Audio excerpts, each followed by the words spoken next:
ไปดีเด้อมีเมืองวังเวียงเนาะฝนตกหนักเลยเนาะฝนตกบ่เก่าเลยนะมื้อนี้นะมีอากาศมีแต่ยามฝนเนาะฝนตกแห้งเลยมีแดดบ่ร้อนเนาะมีฝนตกก็บ่ได้แข็งเท่านั้นฝนตกแห้งพวกก็เลยบ่ได้แข็งเท่านั้นออกปีทั้งหลายเนาะ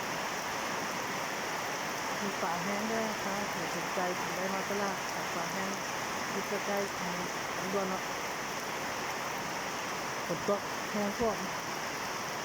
ตรงนี้น้ำฝนเราฝนตกแห้งบ่ได้ครั้งหนึ่งเลยจักเครื่องจะบ่ได้ตากเครื่องกับบ่แห้งเลยเนาะน้ำฝนเฮ็ดในใดก็ยากอยู่อย่าลืมไปกดไลค์กดแชร์หรือว่าติดตามแล้วก็FPข้างหลังเนาะจะไปติดตามนะครับแล้วก็ได้FPหรือว่าเป็นเพลงหรือว่าเป็นช็อปให้ท่านมาคลิปนี้แล้วอย่าลืมกดไลค์หรือว่ากดกระดิ่งให้ได้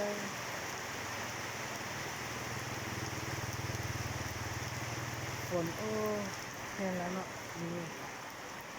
ฝนตกบ่เศร้าเลย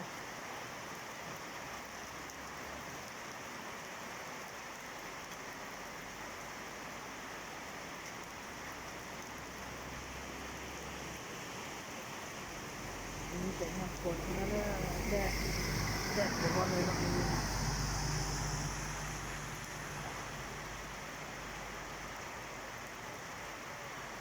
หน่วยบริการบางเวียงเด้อ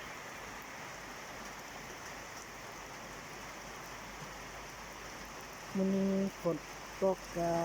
บ่ได้ขายเครื่องเนาะมื้อนี้